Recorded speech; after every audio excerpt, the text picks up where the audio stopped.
It's a restaurant success story which goes back 4 generations. Meyer Dunn, the founder of Dunn's Delicatessen, was one of this city's first pioneers when it comes to deli dining. His first restaurant was opened in 1955 at the corner of Montrealer Avenue. Well, since then, other locations have sprouted about in the city. When it comes to deli dining and portions even grandma would approve, this is the place. This is the story of Dunn's Delicatessen.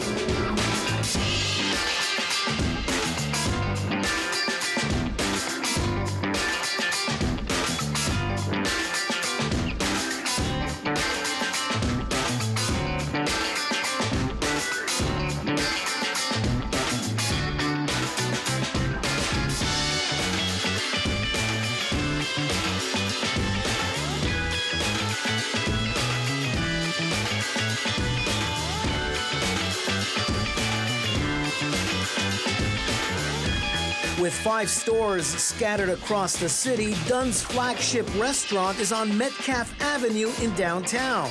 It's run by Elliot Kligman, a third-generation Montrealer whose passion to carry on his grandfather's legacy is unprecedented. The business is a 24-hour, 7-day affair for this affable man, who makes a point of instilling the philosophy of his grandfather to the business. That is, to provide diners with real food for real people. What type of man was Meyer Dunn? Did you meet him as a little boy? Oh, yeah. Meyer was, he passed away in 1993 at the age of 82. I was 35 years old.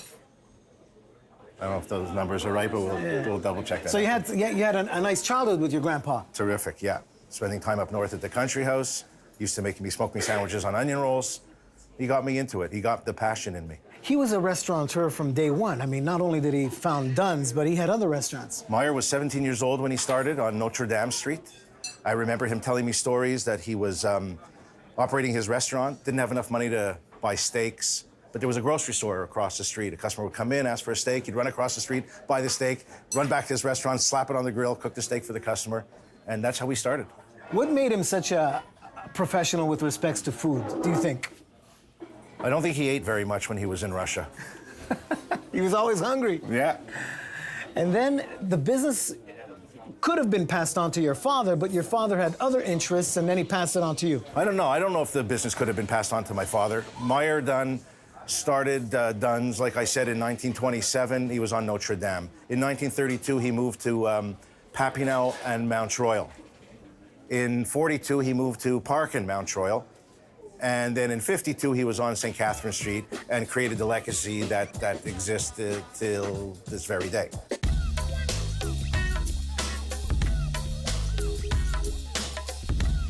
You have a tremendous amount of respect for your roots with regards to your family and the business. That's important to you because it's 35 years now and counting that you're running the business. Right. I started with my father on St. Hubert Street at Little Water Smoked Meat. Meyer Dunn became partners with Abe Kligman, and that's how my father met my mother.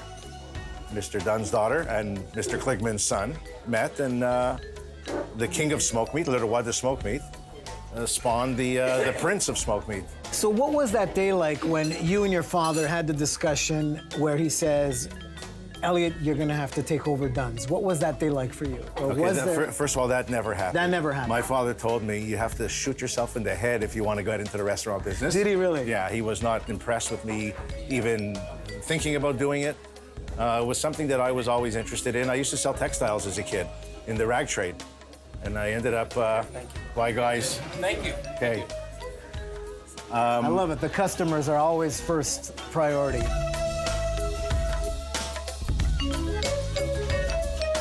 Why didn't he think that you had what it took to operate a restaurant business?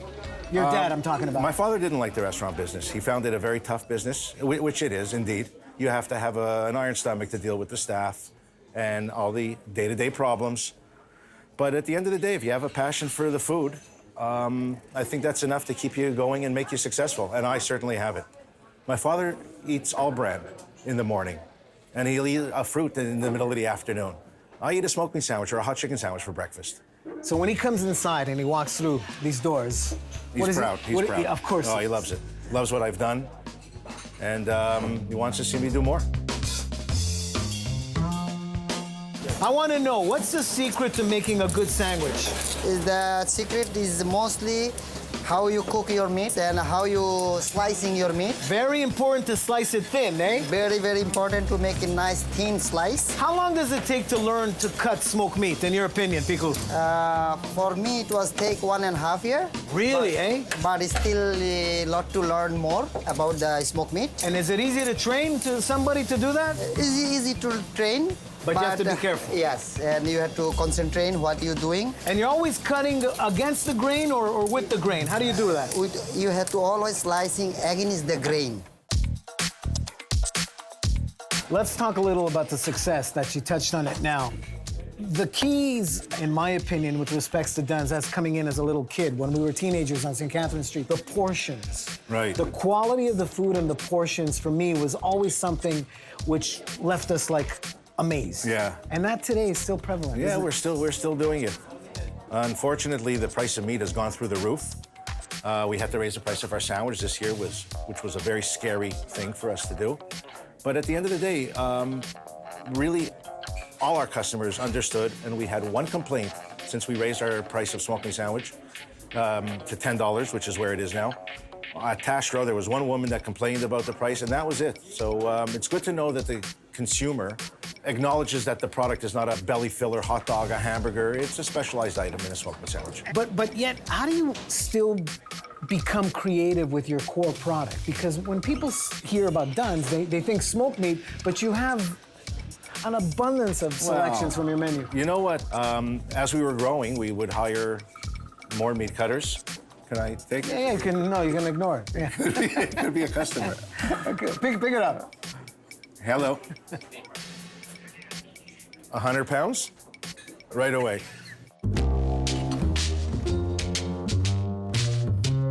My product is very different from my competition. Just quickly, a little education on smoked meat. When we make 1,000 pounds of meat, after my process of 6 days and 12 hours in a smokehouse, I will lose 220 pounds on 1,000, where my competition will gain 250 pounds on 1,000 from their pump and the tumble and the water gain in the meat. But yet, how do you continue to become creative with your core product? Necessity is the mother of invention. As we were growing, we hire more meat cutters. Some of them aren't as good at the beginning as they're supposed to be. And there's a lot of leftover pieces on the table. So we've chopped those up and we put them into an egg roll. Became my #1 appetizer. We put it on top of smoked meat fried rice. They love it. I won't even talk about the smoked meat and spaghetti. That's been going on for years. So other dishes are born. Smoked meat pizza.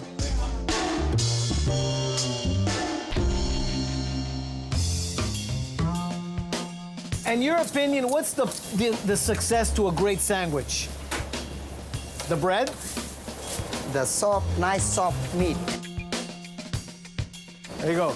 And you gotta cut it and not drop it, right? No. So how many sandwiches you say you make a day? I made over 150 small sandwich. Good. With beside that, I have a Reuben. And are you responsible for creating new products? You know, like you take some different ingredients and put them all together and make something new? To the smoked meat, no. Not with the smoked meat. Not to the smoked meat. And what type of sandwich you're making now? This I'm making as a Reuben. A Reuben. Yes, we have a hot sauerkraut. And this is pumpernickel bread? Pumpernickel bread. Oh, I love that. With the Thousand Island dressing. A Thousand Island dressing. And sauerkraut. Sauerkraut. Everything is fresh here, right? Everything is fresh. My goodness. Every morning, we start each hour shift. We prepare the fresh to serve the customer for lunch. And what do you eat over here? What's your favorite item on the menu that people, when they walk in, you want them to order? What would it be? I would suggest them to eat, if they want to taste the smoked meat, go with the smoked meat medium You gotta have the smoked meat, right?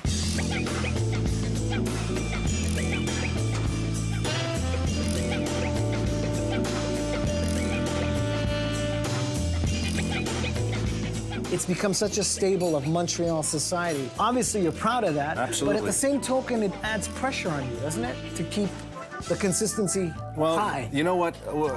Without trying to pat myself on the back too much, it's not rocket science. not? This business is all about being there and watching the product come out of the kitchen. Table 50.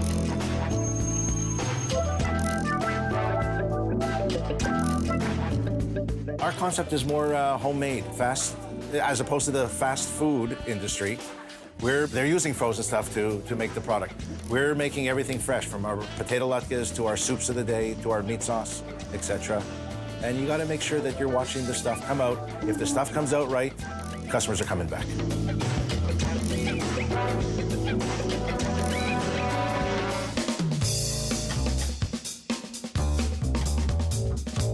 I like to watch you cut. And this is a different type of smoked meat, or is it the same type of meat, or is it extra lean, or this is fat? This is the medium. Oh, I see. So I split the brisket. Right. Now Now they want it fat? no, it was one in medium. They want it medium. There you go. Josh, I need a 6.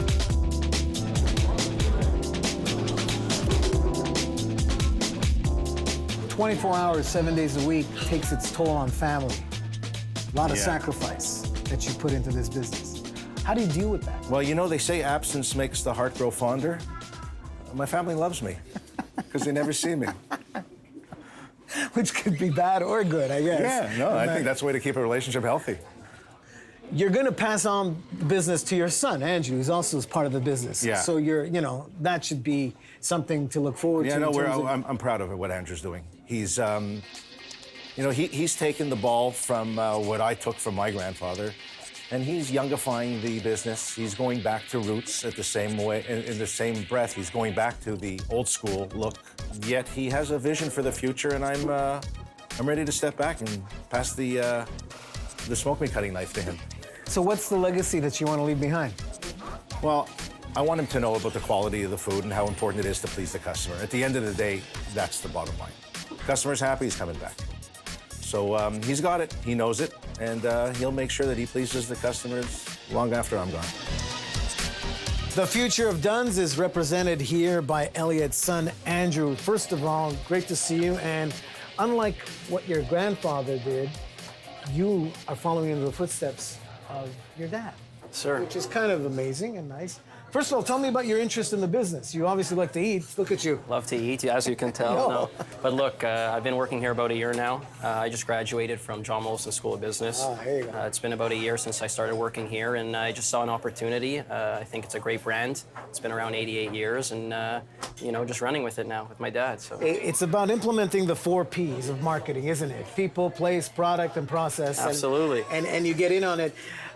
If we could talk about the future, I mean, the advent of technology, social media, Twitter, and all that must help you a lot in terms of getting the right tools to work with. yeah, absolutely. That's something that we're focusing on a lot now. We just hired a marketing director. We hired an art director, a graphic designer. We're really trying to put an emphasis on the social media, as you said, have a presence online, Facebook, web, Twitter, the whole thing. So yeah, there's no question that's a very important part of our business now. And you don't want to tinker around with the product because people like their smoked meat, people like their products to be Yeah, unchanged. look, we have the best product in the city. Our smoked meat's unbelievable. It's second to none. And other things might change as we grow here, but one thing that will never change is definitely the smoked meat. Your father's been at it for 35 years. Yeah. And as a little boy, you hardly saw him, I would imagine, because he was always working.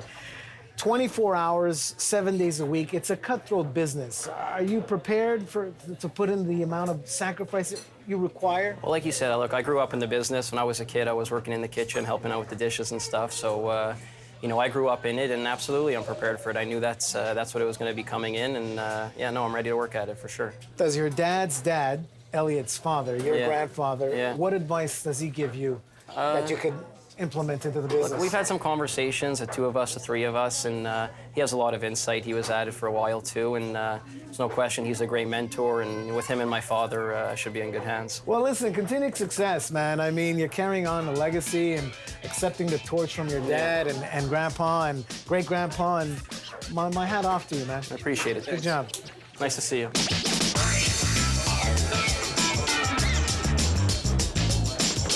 A lot of people, when they walk in, they're told, make sure you say hi to the owner, which is a huge compliment to you. Right. And all that. What do you get of people's tastes with respects to restaurant business these days? They're constantly evolving, and what do you make of that? I mean, the vegans could come here. I'm sure there's items on the menu for them. Yeah. I don't know what to tell you. I mean, the deli's an old school way of doing business. It doesn't really have a shelf life.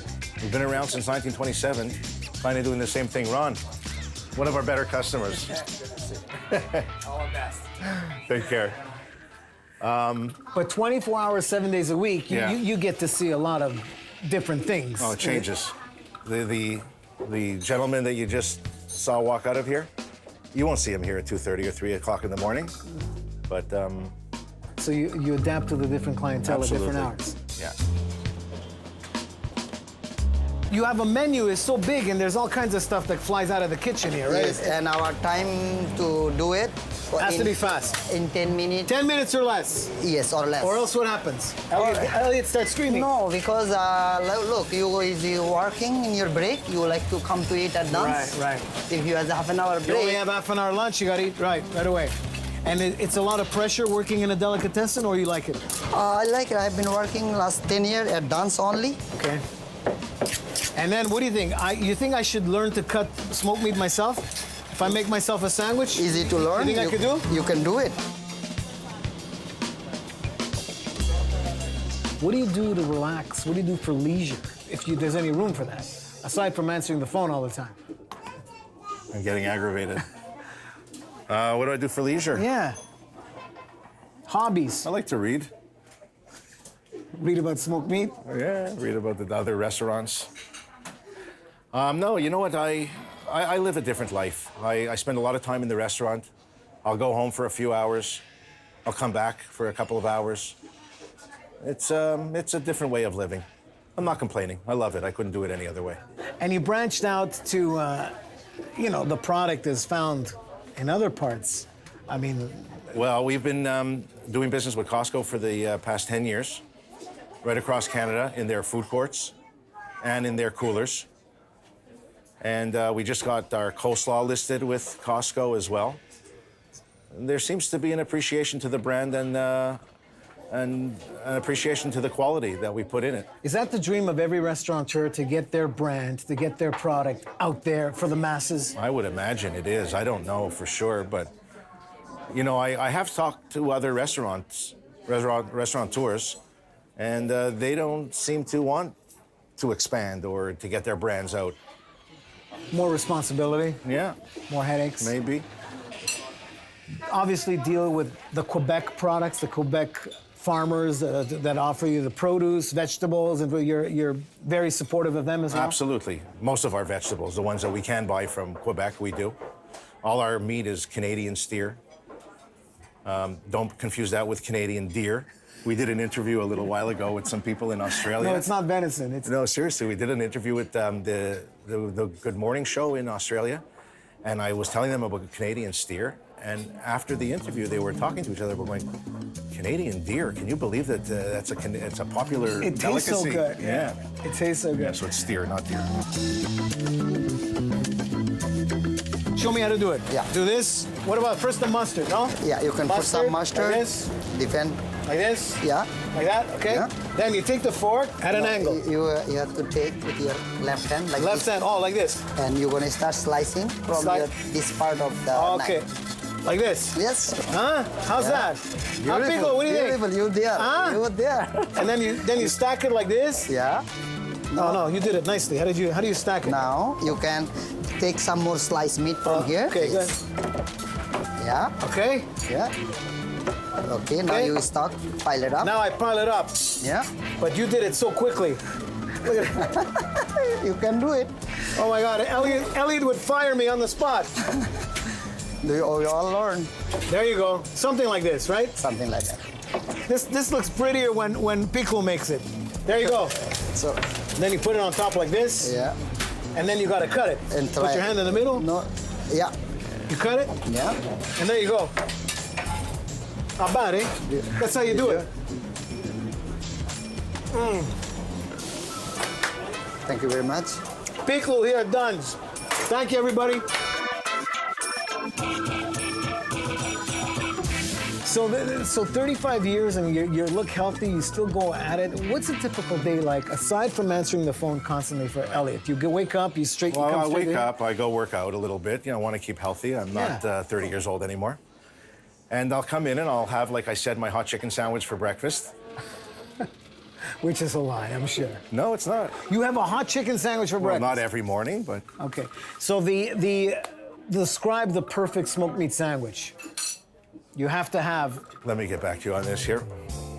You have to have a phone nowhere Hello. near the place. Hello. Yes.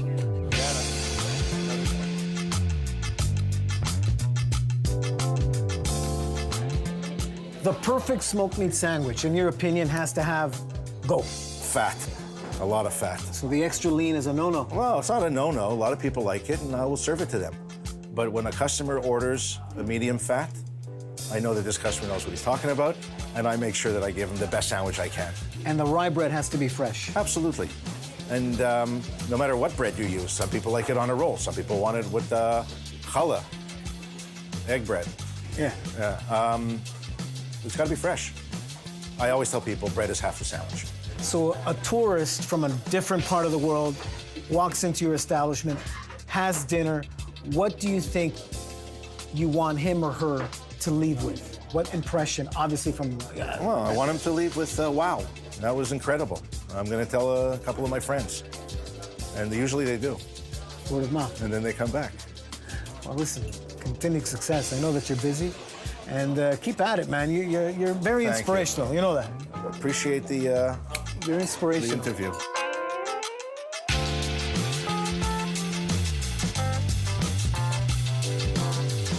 Elliot, it's just mid-afternoon here, and the place is still humming. I've only spent about 2 hours in this place. I'm exhausted. How do you do it 24 hours, 7 days a week? I don't know. Listen, if I didn't get up early every morning and do 100 sit-ups, I'd probably be exhausted too. Listen, on behalf of Mo Food and our entire staff, I want to thank you for allowing us into your world. It's an exhausting one, but it's a successful one. And Montrealers and tourists alike are very fond of you for carrying on the legacy that your grandfather did. And continued success and best of health Thank you. to you, It man. feels good to be appreciated. That's right. Thank you. This is the man, Dunn's Deli. When you walk in, order medium. Medium. Or medium fat. Medium fat. And we'll take you seriously. That's it for Mo Food. I'm Mosé Persico. Thank you for joining us. And really, come by and see Elliot and his entire family. We'll see you next time.